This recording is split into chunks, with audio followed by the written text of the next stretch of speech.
জাহান্নামে যাবে সবচেয়ে বড় কারণটা একটা, কয়টা?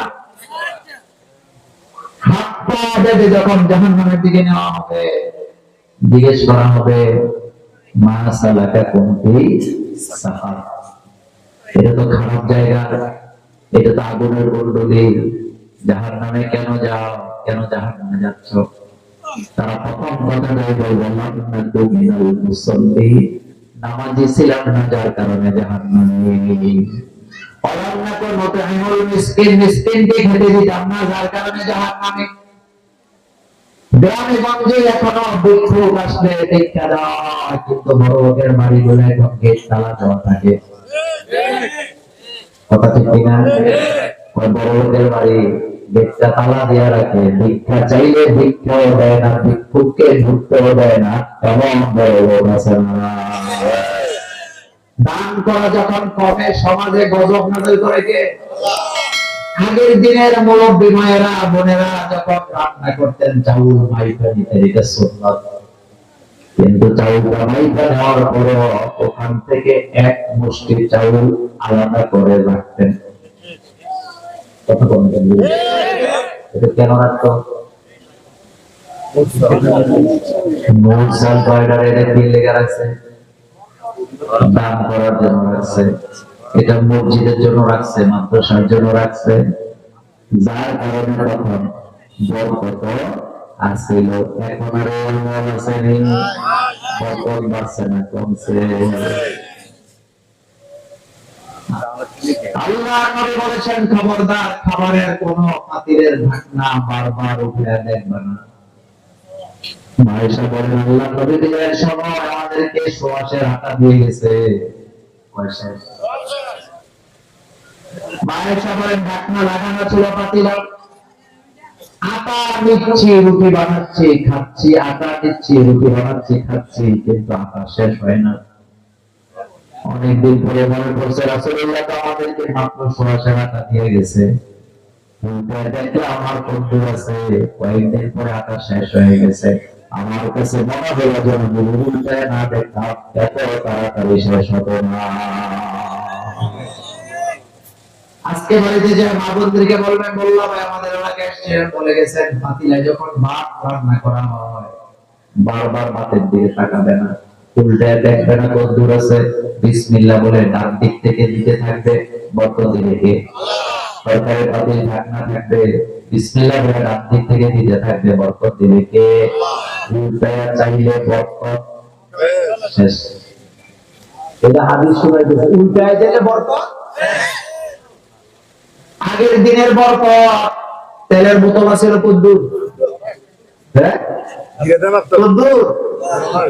কদ্দুর, কিন্তু এর তেল দিয়ে এক সপ্তাহ। আর এখন আমাদের স্ত্রীদেরকে 5 লিটার দিয়া 3 দিন পরে যদি কোনটা গেছে গা, যদি 5 লিটার এত তাড়াতাড়ি গেল কেমনে? পুরুষ লোকেরা তো খবর নিতে নাই। বরকত আছে না গেছে? এজন্য ইসলাম ছাড়া বরকত পাওয়া যাবে না, কারণ বরকত কার হাতে? তাবারাকাল্লাযী বিয়াদিহিল মুলকু ওয়া হুয়া আলা কুল্লি শাইইন কাদির। বরকত কার হাতে?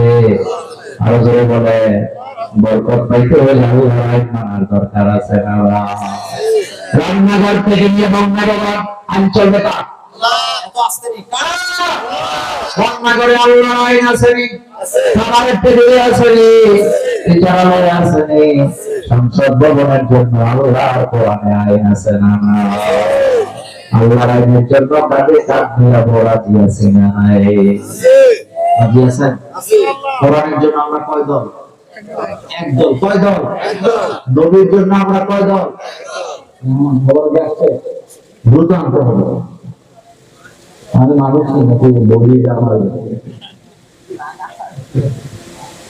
আমি হলাম এমনি সবচেয়ে স্বাস্থ্যমন্ত্রী, যেটা আপনারা জানেন।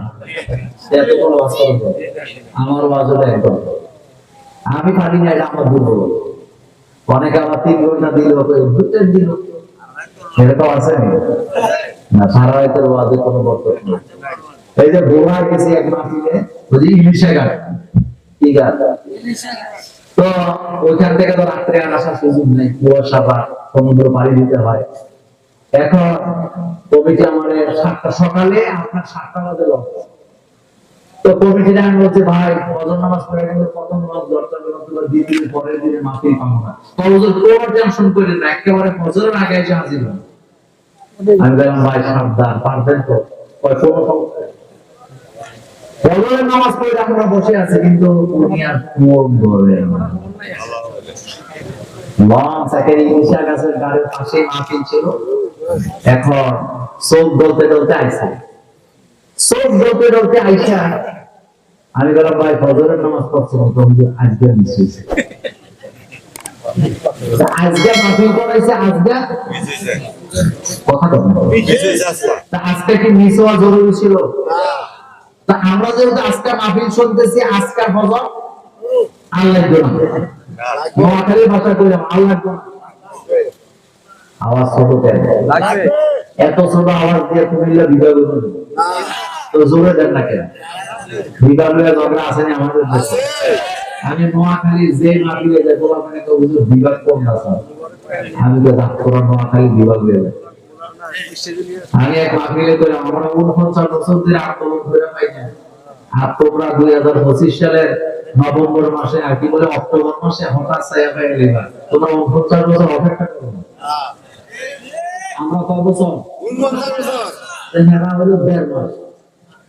49 হইছে কয় না যে আসল শাশুড়ি কি করে কোন আপনি কোন আসল শাশুড়ি সালাম পায় না, আমার শাশুড়ি কি দেয়?